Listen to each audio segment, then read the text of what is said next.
आल नबीअ जो नाहक थी वियो करबल में क़त्लाम मौजा थी विया शहीद इमाम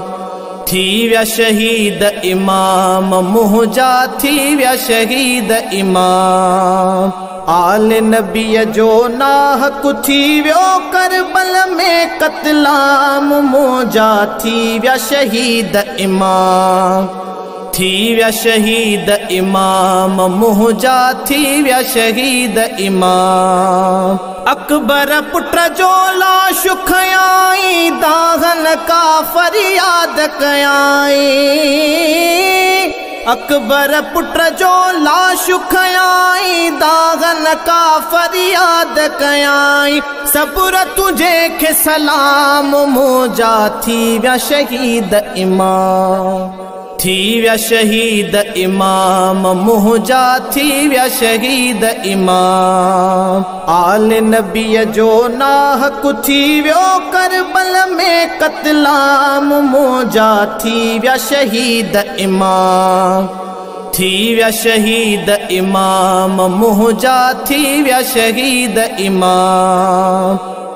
आहे उन्यारो नंढड़ो असगर पानी ले प्यासो वानी गए आगे उन्यारो नंढड़ो असगर पानी ले प्यासो वानी गर तीर हया तमाम मौजा थी विया शहीद इमाम थी विया शहीद इमाम मौजा थी विया शहीद इमाम आल नबीअ जो नाहक थी वियो करबल में क़त्लाम मौजा थी विया शहीद इमाम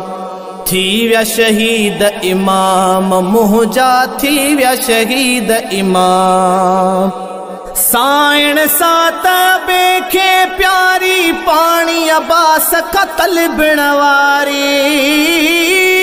साइण सात बेखे प्यारी पानी अबास कतल बिणवारी कयई न कद आराम मौजा थी विया शहीद इमाम थी विया शहीद इमाम मौजा थी विया शहीद इमाम आल नबीअ जो नाहक थी वियो करबल में क़त्लाम मौजा थी विया शहीद इमाम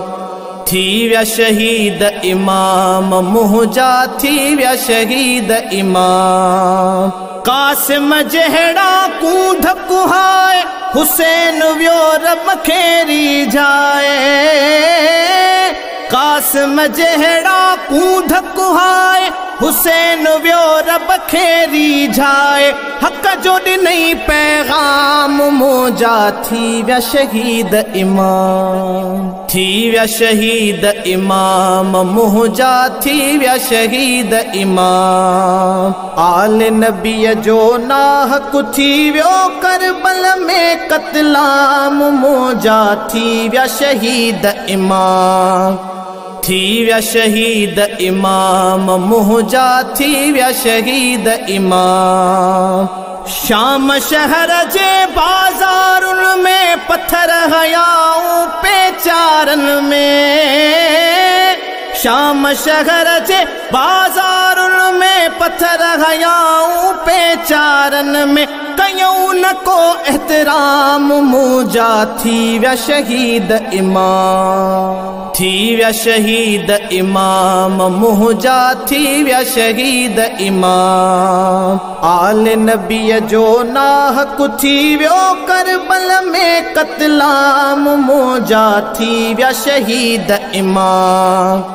थी विया शहीद इमाम मौजा थी विया शहीद इमाम नेज़ मथा आसिर मुबारक याद तॾहिं बि अलग तबारक नेज़े मथा सिर मुबारक याद तॾहिं बे अलग तबारक पढ़े कुरान कलाम मौजा थी विया शहीद इमाम थी विया शहीद इमाम मुंहिंजा थी विया शहीद इमाम आल नबीअ जो नाहक थी वियो करबल में कतलाम मौजा थी विया शहीद इमाम थी विया शहीद इमाम मुंहिंजा थी विया शहीद इमाम ग़ुलाम मोहम्मद हर दम पियो चाहे दहराज खे पंज तन जो बणाए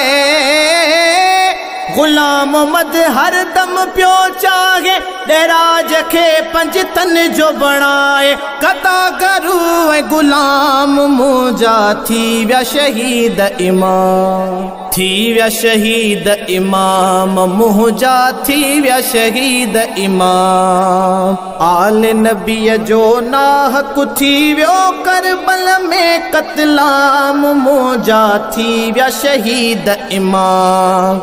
थी विया शहीद इमाम मुंहिंजा थी विया शहीद इमाम थी विया शहीद इमाम मुंहिंजा थी विया शहीद इमाम थी विया शहीद इमाम मुंहिंजा थी विया शहीद इमाम